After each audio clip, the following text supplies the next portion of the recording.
My people, how una dey? We don land with another ogbonge gist o.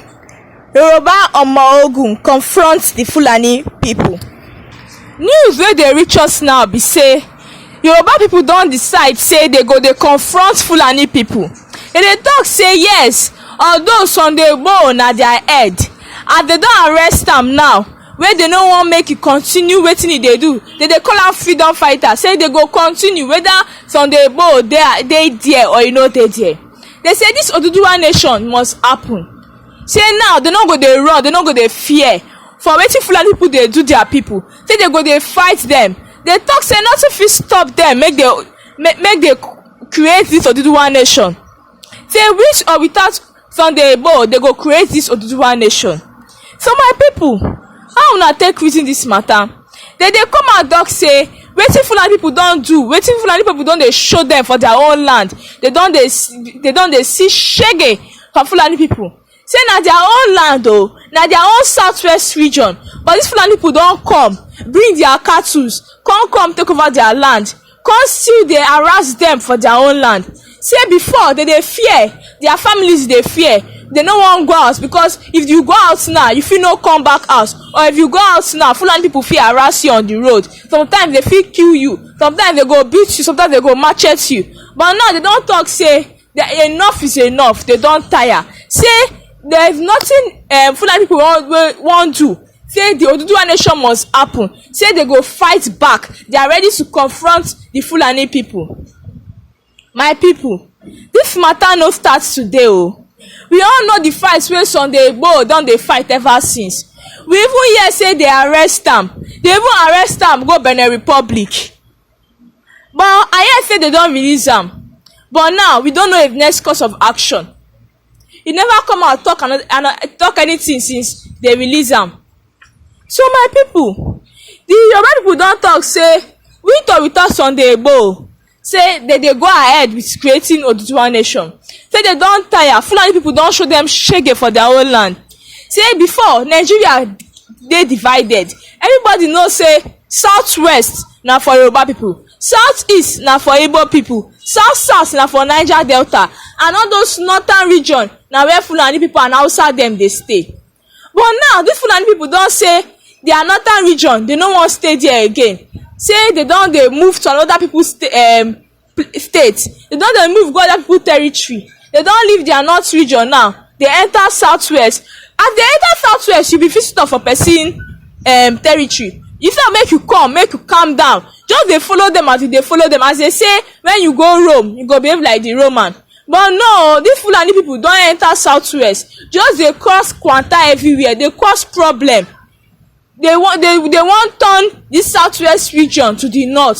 Say they come dey plenty wey dey come. Say today they don dey even turn everywhere for southwest to where they dey rear cows. So you go just dey pass your road, dey pass. The next thing you go just see cows wey dey cross road, wey plenty wey they dey rear. But the other people are saying that they don tire. Say okay o, if even these Fulani people come, say na business they wan dey do for their land, make they dey rear their cow. Say shebi you suppose follow the rules wey they dey follow for southwest region.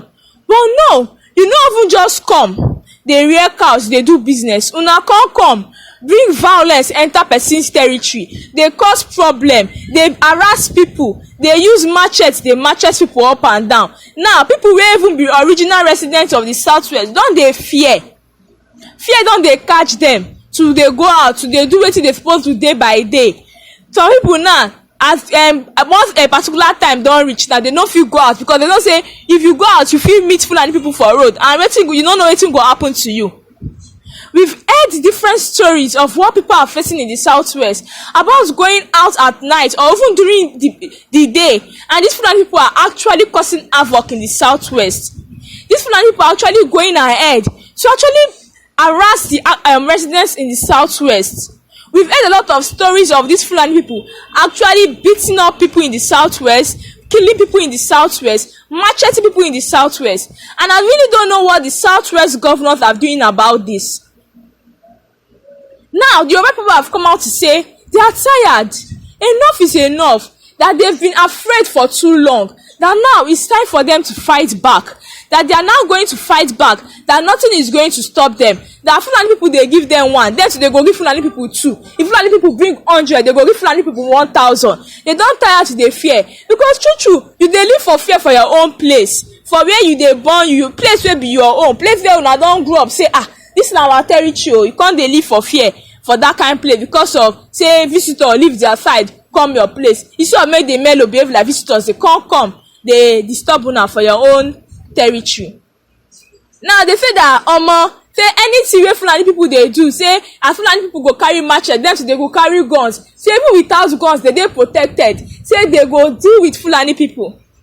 So my people, why una reason this matter? And we all know that there's an ongoing petition by the Oduduwa people for an Oduduwa nation, and the Yoruba people are actually in support because they know what they've been going through in the hands of Fulani people. And the more they come out and cry about this, and the more they are experiencing these things. People are tired. It's very tiring. A lot of people are coming out to say how certain parts of the southwest is not actually safe anymore. That these places where these Fulani people now reside in the southwest is no longer safe. That their children can't even go out to play. They don't even feel free sending their children out to buy things at night because they don't know if these children will come back or not. So my people, I wanna take reason this one. This matter don't tire person. True. We think everybody get their own part for Nigeria. Shebi they say southwest na Yoruba place, southeast na for Igbo, south side na for Niger, south side na for Niger Delta. So wetin dey shele now? Why people dey leave their territory, they enter another person territory, go dey cause problem? And I really don't know what the southwest governors are doing about this. It's high time they come and place certain controls and laws concerning these things because people are losing their lives every day due to the violence by these Fulani people. So my people, I wanna take reason this matter. Abeg o, don't forget to like, comment, tell me wetin una dey think for this matter. Shey una dey support the Yoruba people say make they do Oduduwa nation? They support them say make they fight back for these Fulani people? Because me, I feel say I support them because these Fulani people don dey show themselves too much. So I suppose say make Yoruba people too make they fight back, because maybe na because they no dey fight back, Fulani people dey do more. But now if they dey fight back, Fulani people go know say these people now don dey fight back So my people, abeg, put down your comments for the comment section. Abeg, click that notification button so anytime we dey sama you with news, una go dey receive am. And don't forget to subscribe because na only this news channel dey give you ogbonge news. As e dey drop, we dey go dey drop am. Una go always dey updated. So abeg subscribe and see you next time.